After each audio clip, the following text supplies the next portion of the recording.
So when you look at a lot of organizations have started to build out their own portals, they've built their own applications. There's custom work going on that helps them propagate their goods and services electronically in the market space. A lot of those things are built on open source code. Hmm. How can they actually go about ensuring that those applications are secure? What's your advice for that?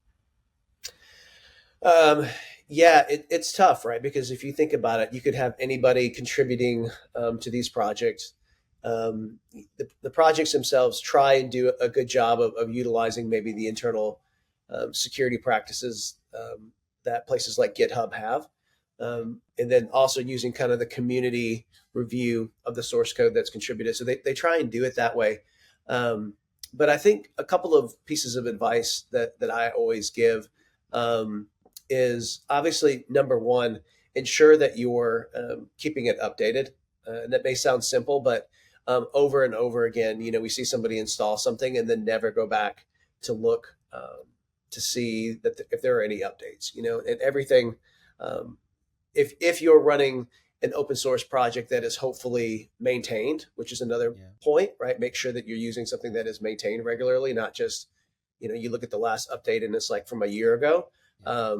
So look at that and keep it updated because as things like Log4j and others come out, you're going to have members of the community that are going to go back up there and update it and push that out. So that's the number one piece of advice that I would give. But I think number two is uh, I don't trust anything, right? And I think that if you go back to kind of one of the core tenets of security 101 when you're first learning security is defense in depth, right? And so Right. um, obviously make sure that whatever open source you're running, make sure that you have the proper monitoring in place, the logging in place, the antivirus EDR sort of protections in place as well, wherever you're running it, and then uh, make sure that you're depending on what you're running, make sure your permissions are set correctly, right? So don't just install um, this software just right in your network, but try and limit where it can talk to, right? Make sure that you don't if it only has to talk to a certain amount of servers, then kind of use network access controls to limit it, right? Don't just give it pervasive access. So use some sort of segmentation as well to make to it to kind of understand So that that sounds like instrument the heck out of it as much as much that, as you can.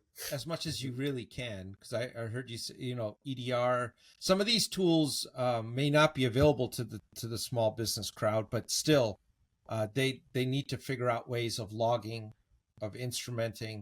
They can certainly do privileged account management, even if they don't have technology. There's processes you can put in place to make sure that you are giving privileged access not to everything.